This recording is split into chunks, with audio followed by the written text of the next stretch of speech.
Well, welcome everybody to Recon and on St. Patrick's Day. Happy Green Day.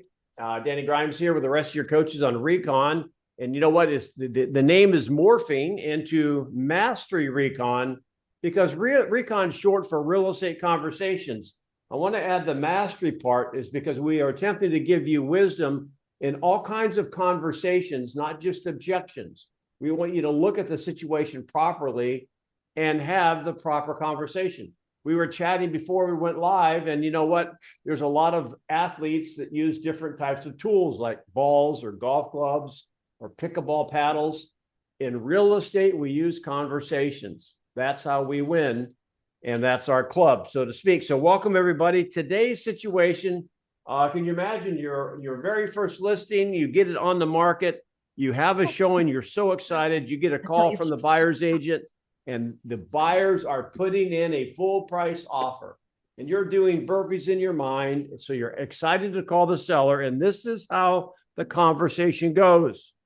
You call your seller and give them the exciting news that the first couple that looked at the home is making a full price offer. And your seller say this, well, that was fast. And that scares me. I knew we underpriced it to begin with. And now I'm sure of it. Kind of like all the blood just kind of drains out of your face. All right. So I don't see, is Louise here today? If not, Yes, Kelly. I am here. Good morning. Yes, Louise is here. Louise, get people lined up. How do they play? Oh, guys, put in the chat your name and I'll know that you want to participate and I'll add you to the list. So who would like to be the first one other than Robert, who's always first in line everywhere he goes, even at Starbucks? Who wants to be first? Robert, I guess it's you. Not Robert, I guess it's you. Robert, it's you. This is great. That's how we do it. Hey, Robert. That was fast and that scares me. I knew we underpriced it to begin with. Now I'm sure of it. Well, Luis, what would make you say that? Because it went on the market and we got a full price offer immediately. I see, but didn't we sit down and have conversations about pricing the home, at the market that we wanted to be at? We did, but aren't people, don't they usually try to haggle when they get a good deal? Like this must be such a good deal. No one haggled. Well, I mean, have you ever, you've gone to a store and found something that you really liked and you didn't haggle in the store, did you? No, but I didn't pay hundreds of thousands of dollars in the store either. Well, I agree with that, but I mean, the fact of the matter is that the people came to the house. They loved your home. I mean, and um, as your realtor, when we get ready to buy your next home, if we find a home you like a lot, uh, you would agree. I would counsel you to not haggle on the price because you could lose the house. Wouldn't you agree? Um, yeah, but what if we get more offers? Like, should we have raised the price? Uh, well, I mean, Luis, remind me again. I mean, what? Time. Oh, Robert, you never get the benefit of anybody's coaching. You're always the first one to hop in the pool and let us know how cold the water is. I know. Yeah. I love it. So Matt, you want to give him a little tidbit? Yeah. Well, I'm not going to give you the exact words. We'll get into words here in a little bit. What's the alternative, Louise? That's what I want to. That's one of the ways I would paint this scenario. What's the alternative? No full price offer? How long would you want to not get an offer? Then you'd feel good about it. You'd feel good about the scenario. Do you see what I'm saying?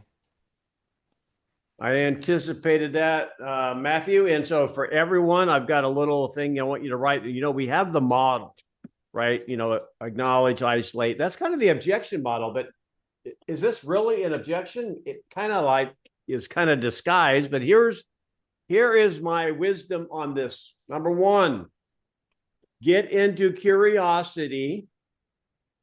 Number two, always ask before you tell. Mm-hmm. So there you go. So who's up next, Louise? Carlos is up with Kelly. Okay. All Well, right, Carlos. That was fast, and that scares me. I knew we underpriced it to begin with. Now I am sure of it. what's more scary, Kelly? Today being St. Patrick's Day, the luckiest day of the year, or you getting full price that we talked about? Okay. All right. Wait a minute. I just got to give you a thumbs up. Way to pull in some real time parallels. Good job. What's more scary? Well, we got an offer so fast right now. I hear you, Kelly, and that was our ultimate goal. I don't know if you recall the three outcomes we shared. Do you remember that?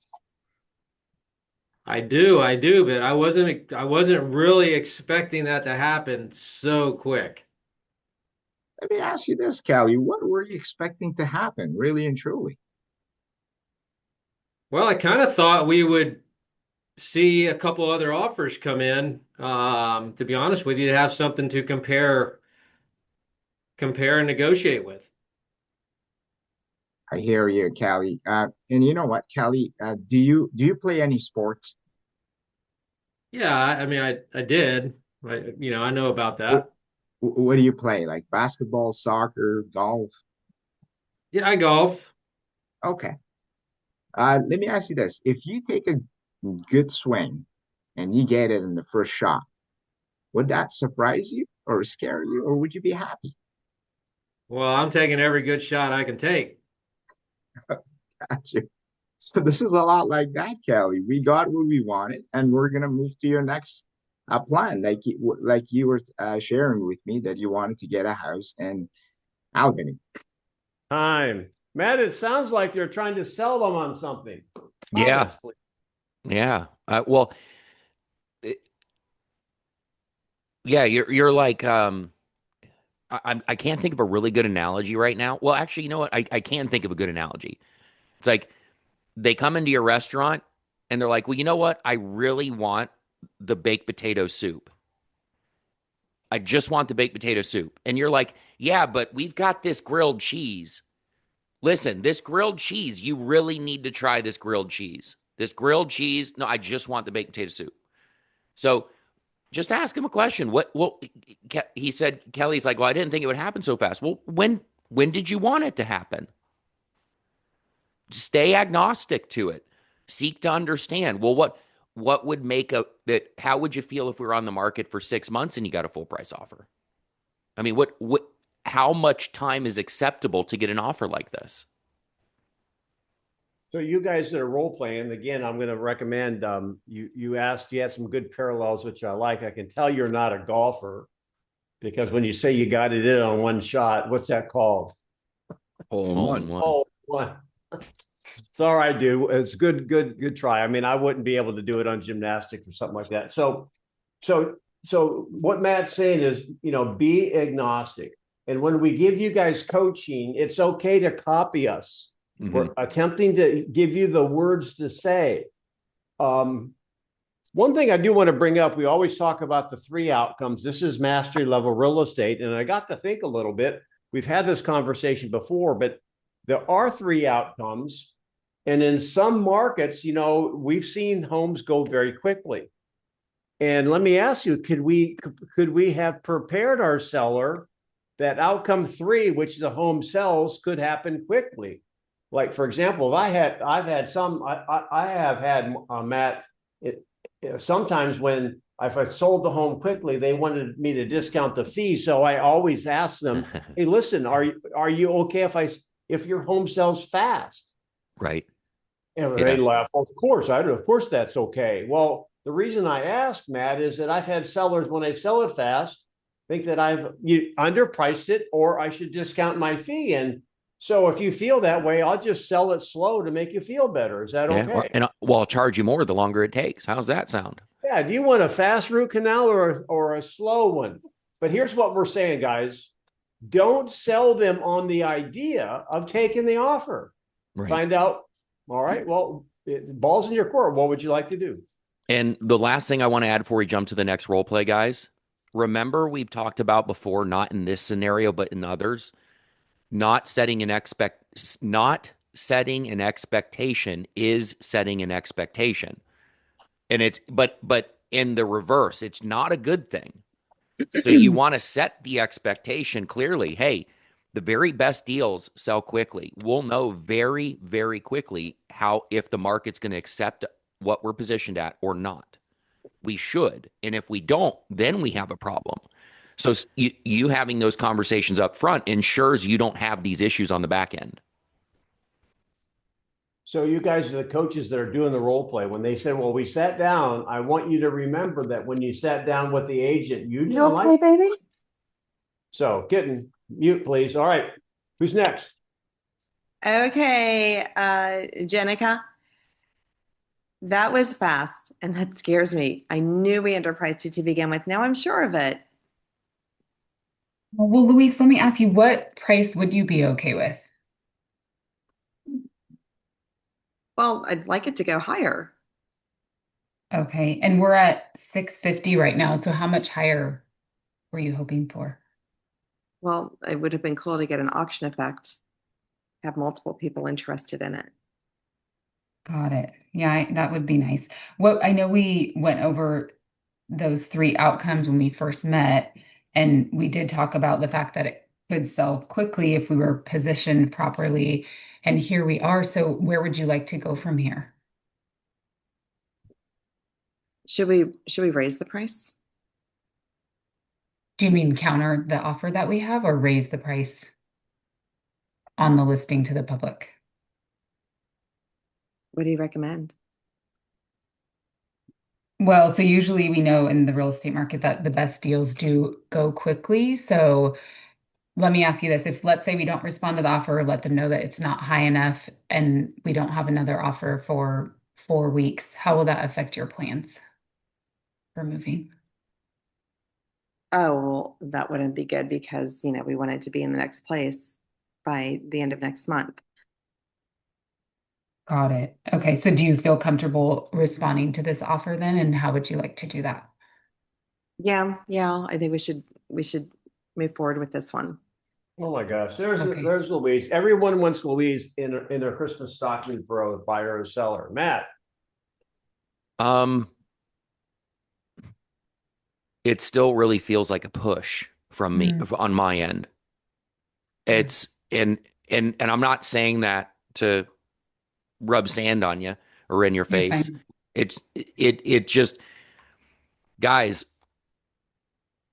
what scares you? Like take off the realtor hat, put on the therapist hat.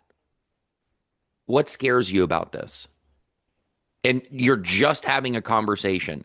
No agenda. Forget it's an offer.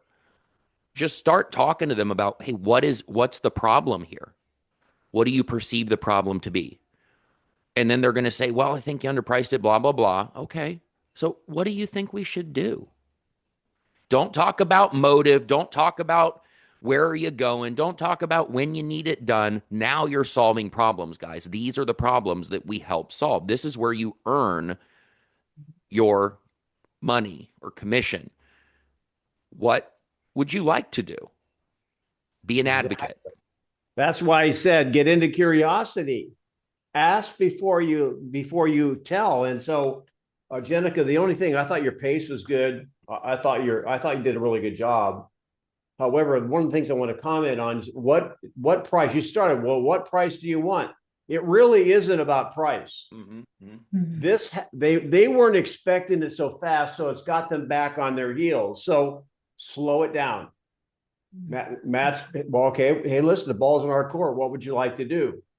Now, here's the thing I want you to know. Number one, can the seller change their asking price, terms, or anything else in the listing agreement at any time? Yes or no? Yes. Yes, it's their home.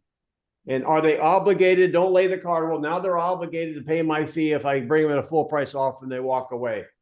I read about that may be in there somewhere. In 40 some years, I've never invoked that because you just cause World War III. Yeah, that's a great way to end up in a lawsuit. Because remember, anybody can sue you at any time for any reason. My last point, Louise, before we go on to the next one, is this where the conversation was going? Jenica said, "Well, okay, what do you want to do? What price do you want? You want to counter this offer? What's the probability that the buyer who gives a full price offer to begin with stays in the transaction if the seller comes back higher than asking price? Not strong. Not unless you're in such an inventory type market that, or you're so underpriced, whatever.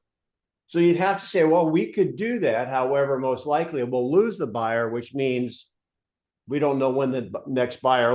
Let's look at the other side of the coin. And this, Matt, I thought you did this good. What if we have to wait another month? Does Yep. that affect your plans? That was a good question, Jenica. So, Thank you, guys. all right, next. Okay, Janet with Kelly, and then Jose with me. All right, Janet, that was fast, and honestly, that scares me. I knew we underpriced it to begin with. Now I am 100% sure we underpriced it. Well, Kelly, luck of the Irish. Right out the door, we got the best, as you know, the best deals sell first. And obviously all that upgrade you've done on the house has sold your house. It's up to you. What would you like to do? Well, we need to sell it, but don't you think there might be some more offers coming in because of everything that you just mentioned? Well, you can turn down the offer. It's your prerogative. Or we could take a look at it and see if there's some stipulations that might help if they need all the closing costs. I didn't take a look real close. So would you be disappointed?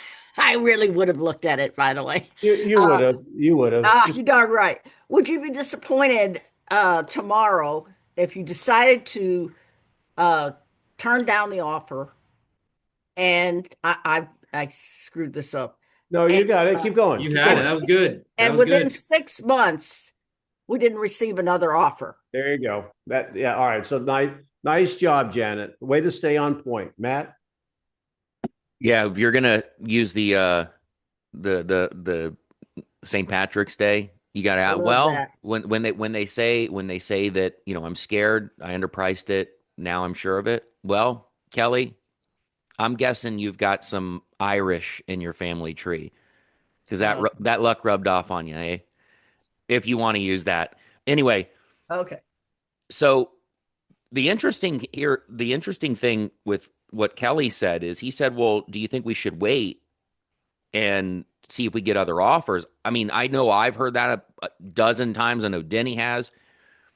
So don't ask him, how long do you want to wait? Sure, we could. How long do you want to wait? Well, blah, blah, blah. Okay. And if by waiting we lose this one and don't get another one, will you be disappointed at yourself or me? That's radical detachment, as we've talked about before. Denny? Well, if you're going to use holidays, I just want to know what you're going to say on Halloween. Well, trick or treat. So let me ask you. Must have a witch in the family tree.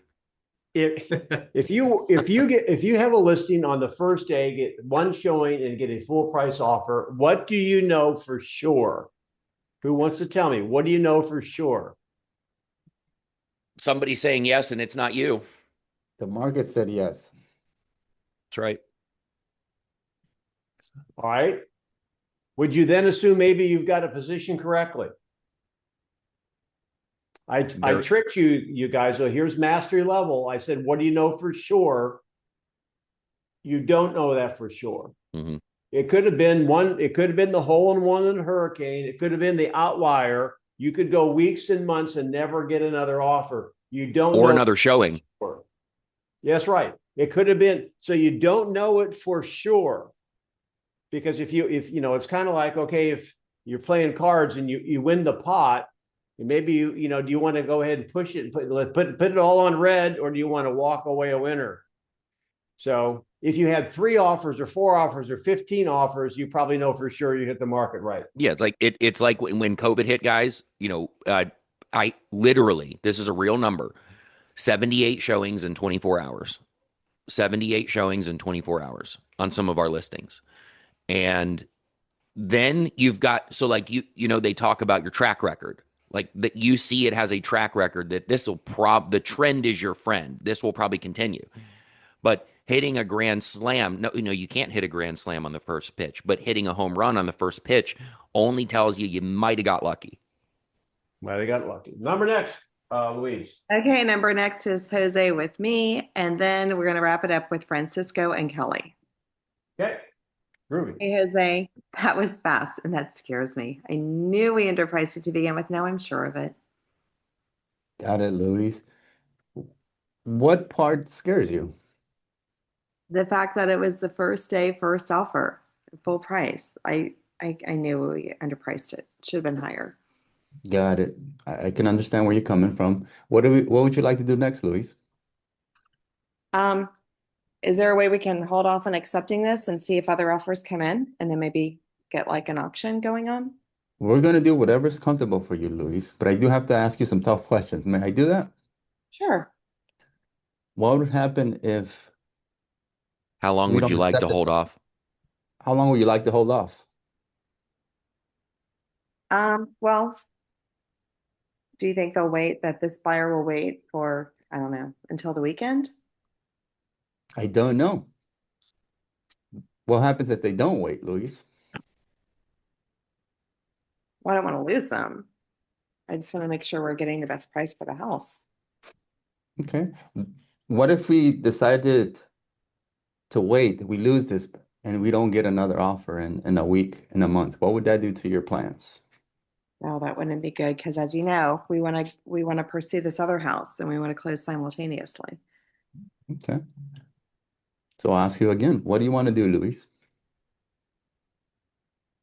I want to make sure that we're getting the best price. How will we know we've gotten the best price? We won't know for certain that we got the best price. What I can tell you is that we have this full price offer here, and we're going to do whatever you want. But the possibility that if we say no to this, we may get a better one. We may not get a better one. We don't know that. Time.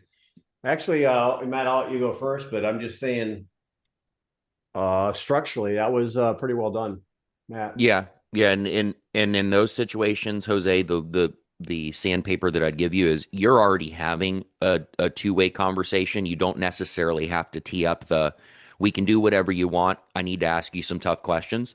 You can just go right in because you're already having that conversation.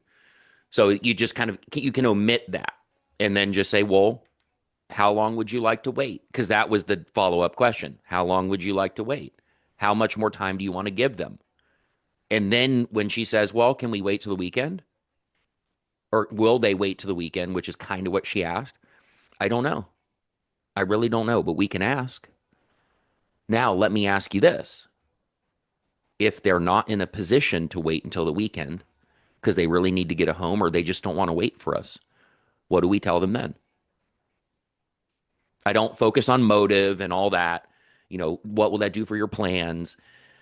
It's not relevant at that moment. What's relevant at the moment is what do we want to do with this? And if you tell me we don't want to do anything with it, that is fine, as long as you're not going to be disappointed at me or yourself. So really fast, when you call the other agent, hey, listen, my seller, this is just happening so fast. Will your buyers wait until the weekend? Let's just say it's Thursday. So the weekend is just a couple of days. And the agent calls you back and said, yeah, they're willing to wait. Do not trust that. Mm-hmm. I have seen that where the agent said that, and you tell the seller they'll wait, the buyers go, and the next offer we get is less. Mm-hmm.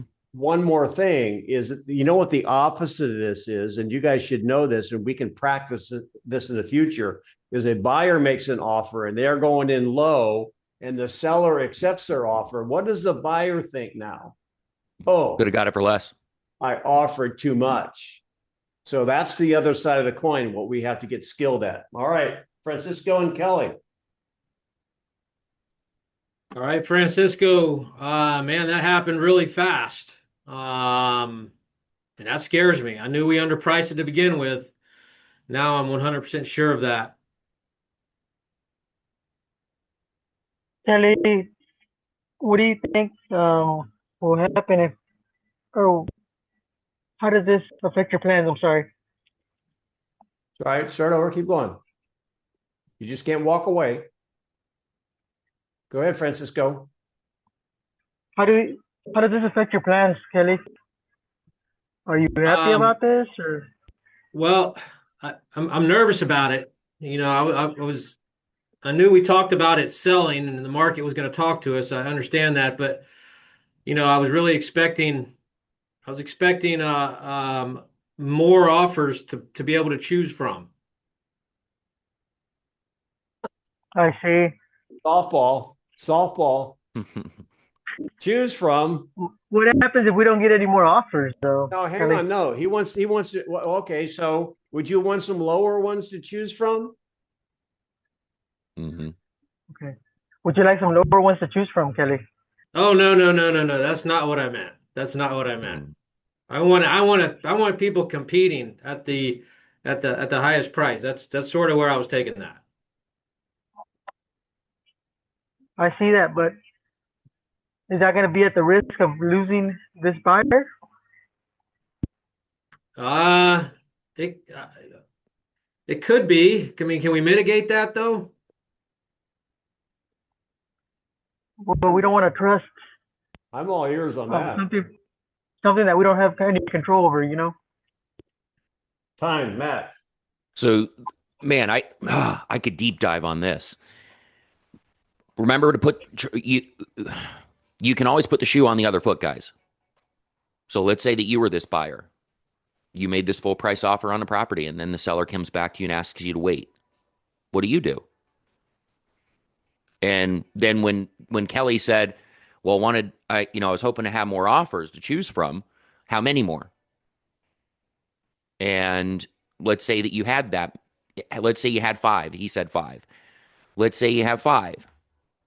And this is the only one at full price. Everybody else is considerably lower. What do? How much runway do we want to give them? And but going back to putting the shoe on the other foot, that tends to work in most cases when you're able to help them see, oh, this person put their best foot forward, and if I were the buyer and I were asked to wait, I probably wouldn't. So then you let them do what they will with that scenario. Make any sense? So you guys, as you know, we've got a few more minutes. May have time for another one if I don't just blab on. We have overtime. You see, we've got a great crowd today. Thanks for being on. We go up to 100, then we'll have to kind of that's as high as we can get. So if you want to make sure you get on, make sure you're here early. Then we have 15 minutes of overtime. 10 o'clock, 10:15, no recording, just chatting back and forth to sharpen the axe a little bit more. Here's a couple things I'm going to say really fast, Louise. If you got somebody in the shoot, that'd be great. Number one, you can always do a third-party story. May it not happen to you, it might happen to somebody else. It goes like this. Well, I had a seller in the same situation, and you know what? They rolled the dice. They thought they'd get better offers after a weekend. And in reality, they didn't, and ended up selling the house for $10,000 less. Would you want that to happen to you? So there. Louise, you have anybody shoot for one more before we go to overtime? I don't see it. Anybody want to go? Maybe someone who went before and would like to try again. Robert's yelling it out to get it one more time. Now that he has the benefit of all the feedback, yeah. Yeah, all right, Robert, you're the bookend. All right. Who am I going with? Hey, Robert, that was fast, and that scares me. I knew we underpriced it to begin with. Now I'm pretty sure of it. So what scares you about that, Luis? That we could have gotten more. Okay. And how much more were you hoping that we would have gotten? Well, any more would have been great. Remember when we set the price, we had a couple scenarios. Yeah. Yeah. And so, Luis, you know, what would you like to do going forward at this point in time? Well, would it be possible to maybe get multiple people interested and create a bid or an auction effect? Well, honestly, I don't know, Luis. What happens if we don't get anybody else interested? Well, then we'll just take this one, this offer. Okay. What happens if we try to delay this offer and the buyer that we have on the table with the full price offer now decides to go with a different home? Oh, no, we don't want that to happen. Okay. And so, Luis, I've had this happen before where I've listed a home and the seller received a full price offer out of the gate, and they asked to wait through the weekend, and then the seller ended up going with another home, and then we ended up getting an offer later on, and then selling the house for $10,000 So less. way to apply what we're talking about, Robert. The only thing I'll say, I'll let Matt close it out before we go to overtime, is that, so don't forget the other technique. That's a third party story. All right. The other technique is reverse it. So Louise, imagine you put your best foot forward and you became the buyer. And then all of a sudden the seller rejected your full price offer and wanted to shop your offer. How would you feel? Yeah, that would have been my next move. Yeah. Yeah. Matt, close us out. That's why I always like to say, put the shoe on the other foot. If you put your best foot forward, and guys, so stories sell, facts tell. Okay. Louise, you like campfire stories? Well, I got one for you. And then I would say, well, I had this client one time and they were in your same situation. And right now, why I'm giving you this feedback, guys, is that the cadence, the tonality, tell it like a story, and they wanted to wait. And unfortunately, the buyer saw another home come on the market the next day and decided this one was no longer the one they wanted to move forward with. And that seller ended up having to sell for about $30,000 less 3 months later. Okay, so the story like that, you tee it up, but then when you put the shoe on the other foot, the power in that is this. They're going to be able to disassociate themselves with the emotion of the decision they're making right now, the emotion of the decision they're being forced to make right now. That's the problem we run into, and I don't mean to get too psychological at the top of the hour. The problem we run into whenever we're helping our clients is they're too emotionally close. If you can see my hands, they're too emotionally close to the decision. We have to distance that. The best way to do that is to disassociate and make them the other party. So sorry for going on a tirade there, but that's what you got to do. So we're going to go into overtime. Miriam, you can stay on. Go ahead and take off the recording, Sherry, and we can role play, Miriam, if you want to